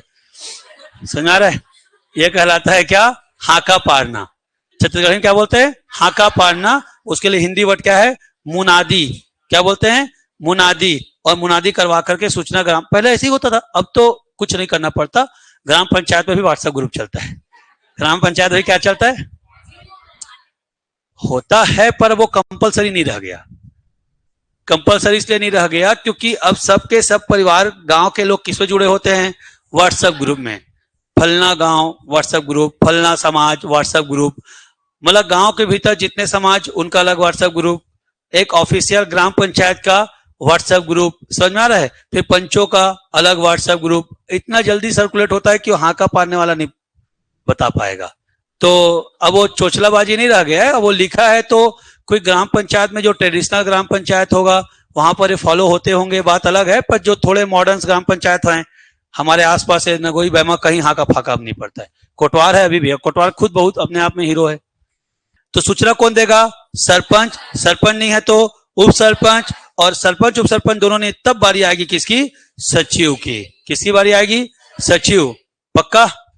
जीवन देखना है तो फिर तुम सचिव देख लो। ग्राम पंचायत एक पिक्चर आई थी ना, फुलेरा ग्राम पंचायत, तो उस पर देख लो आप, उस पर दिख जाएगा तुमको सचिव का हालत, एमबीए पढ़ के क्या कर रहा है। ठीक है, लेकिन हाँ भाई ये उसे भली दिखाया है, बड़ा इनोसेंटली दिखाया है सचिव को। यहाँ के सचिव बड़े इतने इनोसेंटली होते नहीं है, आप समझ में आ रहा है? उनको पता है कि क्या बिल्डिंग बनना है, क्या होना है। खैर अब धीरे धीरे धीरे जागरूकता आ गई है तो उनका भी दिन बेहाल हो गया। अब ध्यान से इस बात को समझे। यदि बैठक सामान्य हो, सामान्य का मतलब क्या हुआ? जो शेड्यूल डेट पे होता है, जैसे कि 2 अक्टूबर को, 20 अगस्त को, ऐसा वाला, तो उसकी सूचना कितना दिन पहले देना है? और अचानक हो गया तो 3 दिन पहले। कितने दिन पहले? 3 दिन पहले। भूलोगे तो नहीं? सूचना कौन देगा? सरपंच। सरपंच नहीं है तो? दोनों नहीं है तो? सामान्य बैठक है तो? और विशेष बैठक है, आकस्मिक बैठक है तो? इमरजेंसी बैठक है तो 3 दिन, और शेड्यूल्ड बैठक है तो 7 दिन। यदि ग्राम सभा के अतिरिक्त बैठक की मांग तारीख के 30 दिनों के भीतर सरपंच बुलाने में असफल होता है तो उसे धारा 40 के तहत पदमुक्त किया जा सकता है। बर्खास्त, टर्मिनेट कौन करेगा? तोर बाबा। कौन करेगा? तोर बाबा। समझाया?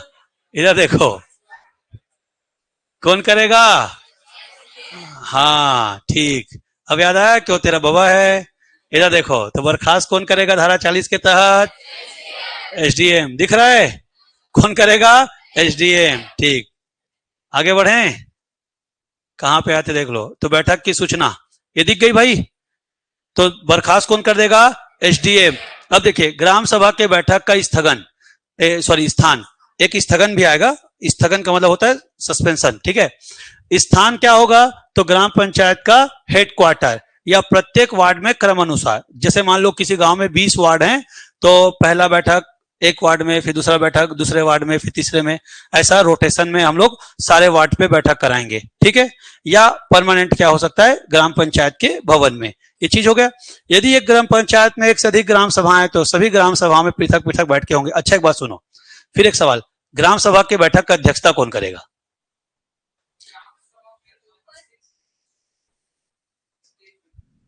नहीं, सामान्य गांव में सरपंच करता है। सामान्य गांव में कौन करता है? सरपंच। अब जो कह रहे हो वो अनुसूचित गांव में है दोस्त। वो कहां है? अनुसूचित गांव में। याद रखिएगा, ये आंसर सही दिया है पर वो शेड्यूल्ड एरिया में है। वो कहां है? शेड्यूल्ड एरिया में। हमारे सामान्य एरिया में कौन करता है? सरपंच। समझ में आया? सामान्य एरिया में। पर अब समझो कि एक ग्राम पंचायत में 3 गांव हैं तो 3 ग्राम सभाएं होंगी, और 2 अक्टूबर को है तो 2 ही अक्टूबर को होगी, तो तीनों में कैसे पहुंचेगा? या तो रिप्रेजेंटेटिव भेजता है या तो अलग अलग टाइम देता है। जैसे कि एक गांव में बोल दिया 12 बजे, एक में बोल दिया 2 बजे, एक में बोल दिया 10 बजे, ऐसा टाइमिंग अलग अलग देता है। क्लियर हो गया? हाँ, हो तो जाता नहीं है वो। जनरली क्या करते हैं तुम सबको पता है यार, मैं बाद में बोलता हूँ प्रैक्टिकल बताऊंगा बोल के, तो प्रैक्टिकल बात को ही मत पूछो, समय भी कम है, ठीक है। तो तुम सबको पता है प्रैक्टिकल बात की, सब बैठक में ग्राम सभा में बहुत इंटरेस्ट लेके लोग नहीं आते हैं। जिस उद्देश्य से ग्राम सभा कॉन्सेप्ट लाया गया है उस उद्देश्य से ग्राम सभा में पर्सनली लोग आते हैं नहीं, ठीक है। और आते भी हैं तो अपेक्षा के साथ आते हैं कि समोसा आलू गुंडा बड़ा आए हो ही, ठीक है, तो आते हैं। उनका ध्यान बैठक के एजेंडे पर नहीं होता, वो बस बात करते रहते हैं। सरपंच सचिव लोग तो सुनते रहते हैं और वो लोग सूंघते रहते हैं, समोसा सुगंध नहीं आता है, सारा बात। ये रियलिटीज है, आप समझ में आ रहा बात। और इसके बाद में फिर चूंकि ग्राम सभा की बैठक तब तक पूर्ति नहीं होगी जब तक उसका कोरम फिक्स नहीं होगा, तो कोरम पूर्ति कराने के लिए वो लोग घर घर जाके रजिस्टर में साइन ले लेते हैं, काका मौसी बुआ भाभी कह के साइन ले लेते हैं और हो जाता है उनका कोरम पूर्ति। पर रियलिटी यह है कि ग्राम सभा की जैसी कॉन्सेप्ट हम यहाँ पर थ्योरेटिकली पढ़ रहे हैं वैसा प्रैक्टिकली वहां पर होता है नहीं, ठीक है। तो सरपंच अध्यक्षता करता है। ठीक है, यहां तक बात क्लियर हो गया। ग्राम सभा के बैठकों की अध्यक्षता कौन करेगा? तो यहां पर देखो लिखा हुआ है कौन? सरपंच। फिर से रिपीट कर रहा हूं भाई, देखो नीचे में अलग से बॉक्स बना दिया हूं, अनुसूचित क्षेत्र। जो बॉक्स बना हुआ है किसका है? अनुसूचित क्षेत्र का। जो सूर्यकांत बोला है वो यहां लागू होगा। अगर सरपंच नहीं है तो उप सरपंच, और दोनों नहीं है तो ये बुझा गए फिर तो लोग, फिर बुझा गए तो लोग हैं। दोनों नहीं है तो अपने बीच से किसी एक सदस्य को चुना जाएगा जो उस समय प्रेजेंट है। सरपंच, सरपंच नहीं तो उप सरपंच, नहीं है तो फिर जो प्रेजेंट है उसको क्या बना देंगे? अध्यक्ष। क्लियर? लेकिन शेड्यूल्ड एरिया में सरपंच, उप सरपंच और पंच अध्यक्षता कर ही नहीं सकते। ऑन द स्पॉट उसी दिन उन लोग डिसाइड करेंगे कि ग्राम सभा का प्रिसाइडिंग ऑफिसर कौन होगा। और जो ग्राम सभा का प्रिसाइडिंग ऑफिसर होगा वो पहली बात तो सरपंच, उप सरपंच और पंच नहीं होना चाहिए, और दूसरी बात उसे अनुसूचित जनजाति का ही होना चाहिए। क्या बोलता है? हाँ, तो किसको चुनेंगे? मेरे को? भाई अपने बीच से बोल रहा हूं, मतलब क्या हो गया कि गांव में जो ग्राम सभा के मेंबर हैं, जो भी लोग रहेंगे उसी को चुनेंगे ना, किसी एक को। लेकिन वो जिसको चुनेंगे वो पंच, सरपंच, उप सरपंच होना नहीं चाहिए पहला, और उसका कैटेगरी एसटी ही होना चाहिए, उसी को। समझ में आ गया? तो तत्कालीन बैठक में ही चुना जाता है। अनुसूचित क्षेत्रों में ग्राम सभाओं में सरपंच, उप सरपंच या पंच बैठक की अध्यक्षता नहीं कर सकता। स्पष्ट है? सूर्यकांत अब तक दिमाग काम किया? तो सामान्य क्षेत्र में कौन करेगा? सरपंच। अनुसूचित क्षेत्र में तत्काल तुरंत लोग किसी एक व्यक्ति को अध्यक्ष चुनते हैं। अध्यक्ष के लिए अपन इंग्लिश वर्ड यूज करेंगे प्रिसाइडिंग ऑफिसर। क्या यूज करेंगे? Presiding officer. हिंदी में कहते हैं पीठासीन अधिकारी। क्या कहेंगे? ठीक। क्यों ऐसा कह रहे हैं? ध्यान से सुनना। अभी तुम अध्यक्ष कहोगे तो चल जाएगा क्योंकि सरपंच है, लेकिन जब तुम जनपद और जिला पंचायत में जाओगे तो क्या कहोगे? अध्यक्ष अध्यक्ष होगा। अरे नहीं समझ में आ रहा है भाई? जब जनपद की भी तो ऐसी बैठकें होंगी तो वहां क्या बोलोगे? जनपद पंचायत के अध्यक्ष कौन होगा? अध्यक्ष। तो गड़बड़ नहीं हो गया? तो इसलिए अपन उसको कहते हैं क्या? Presiding officer. तो जो बैठक होंगी उसको हम क्या कहेंगे? पीठासीन अधिकारी। अब सरपंच है तो सरपंच प्रिसाइडिंग होगा, सरपंच नहीं है तो उप सरपंच प्रिसाइडिंग होगा, दोनों नहीं है तो कोई भी सदस्य को तुरंत प्रिसाइडिंग चुनेंगे। क्लियर हो गया? वैसे यहां पर प्रिसाइडिंग होगा, वो चुना ही जाएगा। वो सरपंच, उप सरपंच या पंच नहीं हो सकता, और सचिव तो बिल्कुल नहीं हो सकता। मूर्ख बैठक बुलाने में उसकी भूमिका है, लिखा पढ़ी करने में उसकी भूमिका है। वो तो सरकारी आदमी है, वो कैसे प्रेसिडेंट बनेगा यार? तुमको दिमाग लगाना ही है। सचिव होगा कहते हो? सचिव और सीओ तो हो ही नहीं सकते प्रिसाइडिंग ऑफिसर्स, क्योंकि वो गवर्नमेंट हैंड्स हैं। वो कौन से हैंड है? गवर्नमेंट हैंड्स है। वो पब्लिक रिप्रेजेंटेटिव नहीं है वो लोग। और यहां पर अध्यक्ष कौन बनेगा? जो पब्लिक रिप्रेजेंटेटिव होगा, मतलब पब्लिक को जो रिप्रेजेंट कर रहा होगा। समझी? ठीक, आगे बढ़ते हैं। ग्राम सभा का कोरम, अब ये फिर से समझना। 1-10-1-3-1-3-1-3 कोड 1-10-1-3-1-3-1-3। सामान्य क्षेत्र है तो 1-10-1-3, मतलब अभी थोड़ी देर पहले समझाया था। ग्राम सभा का कुल जनसंख्या कितना बोला था? 1000। मतदाता कितना बोला था? 600। कितना बोला था? 600। तो 600 मतदाता आपके ग्राम सभा हैं। ठीक, तो ग्राम सभा के कुल सदस्यों का 1/10 मतलब 6 का 1/10 बराबर 60। जब तक 60 लोग बैठक में प्रेजेंट नहीं रहेंगे तब तक बैठक स्टार्ट नहीं होगा। वह न्यूनतम संख्या जिसके बिना बैठक प्रारंभ नहीं की जा सकती उसे कहते हैं गणपूर्ति या कोरम। कोरम इंग्लिश वर्ड है, गणपूर्ति हिंदी वर्ड है। समझ आ गया? वह न्यूनतम संख्या जिसके बिना बैठक प्रारंभ नहीं की जा सकती क्या कहलाता है? गणपूर्ति या कोरम। कोरम सामान्य क्षेत्र में कितना? तो 1/10, जिसमें 1/10 कितना हो गया? 60। अब इस 60 का भी 1/3 मतलब 20 महिला होना जरूरी है। मतलब 60 लोग आए तो 60 में 40 पुरुष और 20 महिला का होना जरूरी है, तभी बैठक होगा। इसी बात को मैं तुमको बताया कि प्रैक्टिकली आते है ही नहीं। कौन गांव में 60 लोग आते होंगे बैठक में?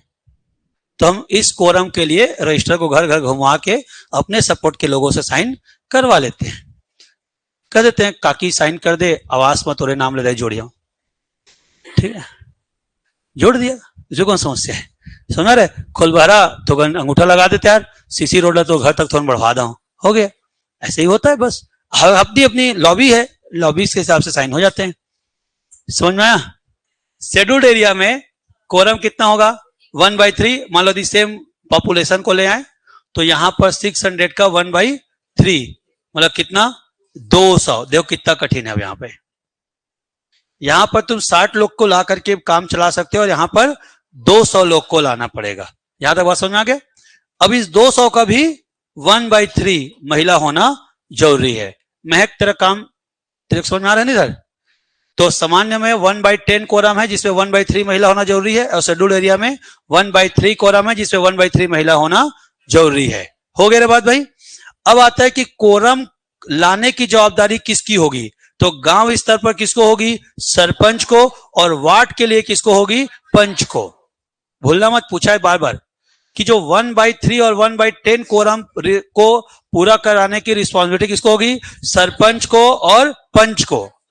अब सवाल यह है कि मान लो कोई बैठक में कोरम नहीं आया, ध्यान सुनना क्या बोल रहा हूं, कोरम नहीं आया। जैसे मान लो 20 अगस्त को हमारा बैठक शेड्यूल था, 600 लोग हैं, आने कितने थे? 60। अब हम सामान्य ग्राम पंचायत की बात कर रहे हैं, पर आए मात्र मान लो 20, तो बैठक स्टार्ट होगी कि नहीं होगी?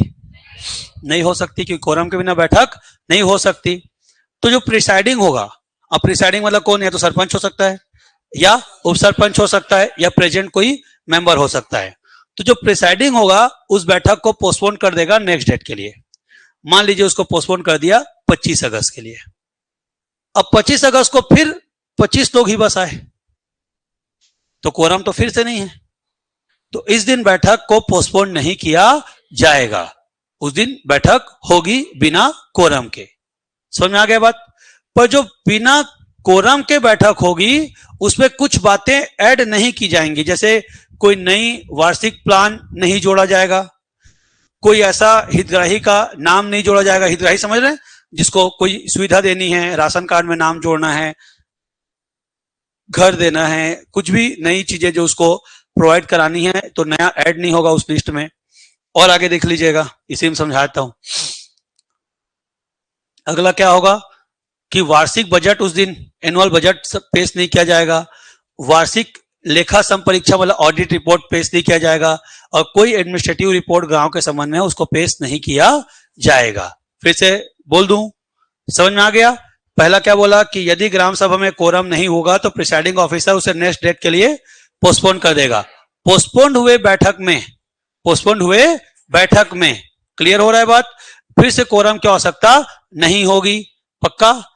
कोरम के बिना बैठक होगा, पर उस बैठक में कुछ लिमिटेशंस होंगी कि एनुअल वर्क प्लान नहीं डाला जाएगा, आपका नया जो हितग्राही होगा उसका नाम नहीं जोड़ा जाएगा।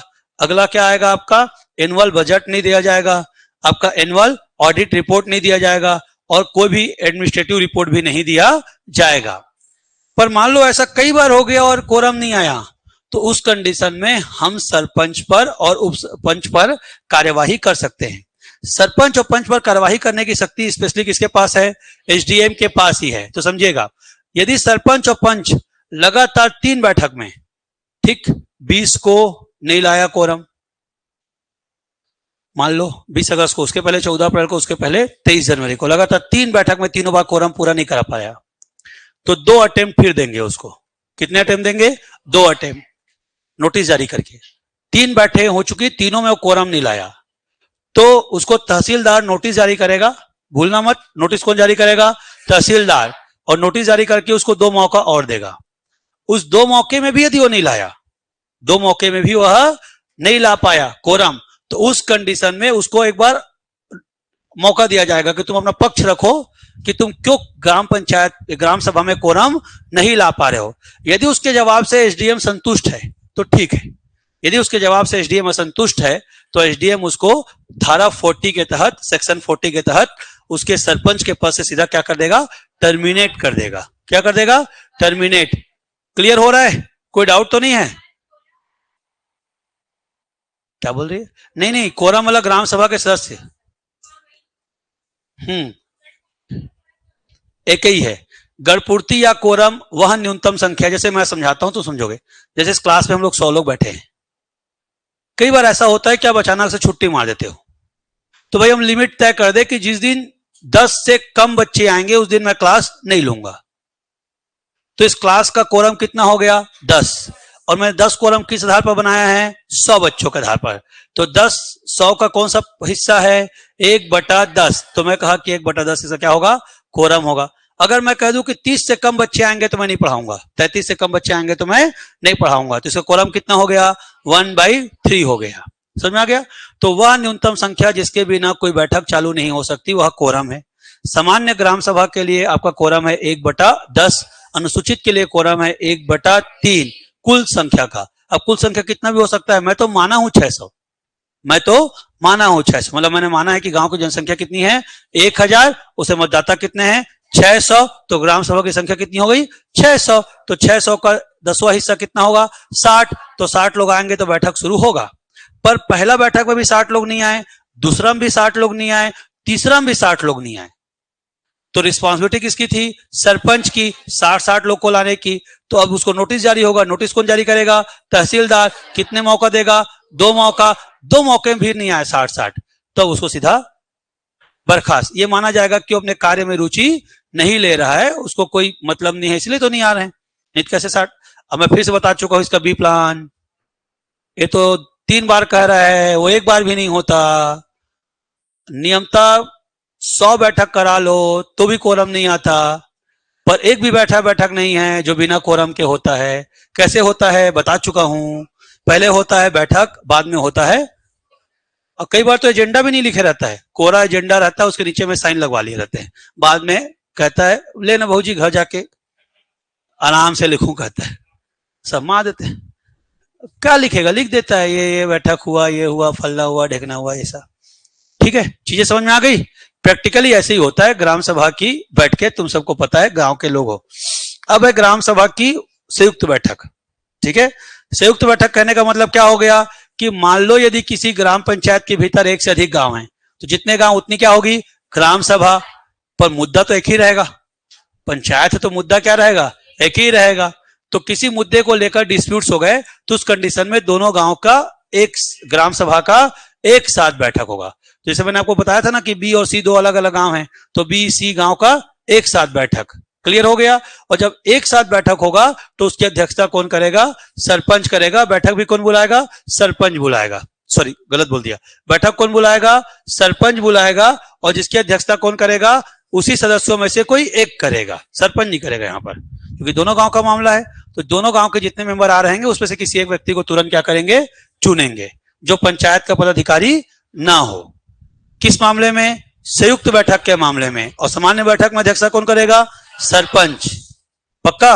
और अनुसूचित मामले में ग्राम सभा के कोई सदस्य जो पंचायत का पदाधिकारी ना हो और एसटी वर्ग का ही हो, क्लियर, अनुसूचित मामले में है। और संयुक्त बैठक के मामले में ग्राम सभा का कोई भी सदस्य लेकिन पंचायत पदाधिकारी ना हो पर वर्ग की बाध्यता नहीं है, मतलब उसको एससी एसटी या ओबीसी का होनी बाध्यता नहीं है, पक्का। कोई डाउट है, कोई डाउट है अभी तक नहीं ना, ठीक। अब क्या आ गया ग्राम सभा का वार्षिक बैठक। याद रखना ग्राम सभा का वार्षिक बैठक दिसंबर महीने में होता है, सीधा वित्तीय वर्ष समाप्त होने के 3 माह पहले। तो मार्च फरवरी जनवरी 3 माह, तो पहले कौन सा आएगा दिसंबर। ये पूछा हुआ प्रश्न है। ग्राम सभा का वार्षिक जो बैठक है कब होता है दिसंबर, तो समाप्त होने के 3 माह पहले ग्राम पंचायत के मुख्यालय में होता है, निम्नलिखित चर्चा होती है। देख लो क्या कि अगले बार क्या पैसा आएगा, ये आएगा, वो एक अकाउंट डिटेल देंगे, ठीक है, आपका ऑडिट रिपोर्ट देंगे, ठीक है, ग्राम पंचायत का एनुअल बजट पेश करेंगे, एनुअल प्लान वर्क प्लान प्रस्तुत करेंगे, आपका एडमिनिस्ट्रेशन का रिपोर्ट देंगे, और पंचायत में क्या क्या कार्य किया गया ये बताएंगे। इधर अब झेलाऊ है, इधर आप सबको पढ़ लीजिएगा, ग्राम सभा खत्म हो चुका है, क्लियर हो रहा है। ये सब बेकार चीजें हैं, समझ में आ रहा है कि नहीं। मोटा मोटी बता देता हूं कि ग्राम सभा में बहुमत के द्वारा क्या होगा, तो जो प्रस्ताव लाया जाएगा उसका निर्णय किस में होगा बैठक में होगा। अगर बैठक में बराबर हो गया, मान लो 60 लोग आए हैं, इसको समझाता हूं, 60 लोग आए हैं, 30-30 हो गया, तब प्रिसाइडिंग अपना वोट देगा, वरना वोट नहीं देगा। फिर ग्राम सभा तो मैं मानूंगा 600, पर आते ही नहीं है। मिनिमम कितना है कोरम 60, तो मैं 60 मान लिया। 60 लोग आए हैं, 30 लोग एक तरफ 30 लोग एक तरफ, बट मत क्या हो गया बराबर। तो जो अध्यक्ष होगा जो कि कौन होगा, सरपंच, वो आपका कास्टिंग वोट देगा। क्या देगा, कास्टिंग वोट, जिसको हम लोग कहते हैं क्या, निर्णायक मत। ठीक, ग्राम सभा की जो बैठक होगी उसको लिखने का काम कौन करेगा, सचिव करेगा। कौन सी लैंग्वेज करेगा, हिंदी लैंग्वेज करेगा, सबको पढ़ के सुनाएगा। मतदाता सूची बता चुका हूं, गांव का मामूली तौर पर क्या हो, निवासी हो और मतदाता, समझ में आ रहा है ना, मैं सूची में नाम हो। क्लियर हो गया रे भैया, शक्तियां को पढ़ लोगे, डलवा दो, इसको नहीं पढ़ लोगे?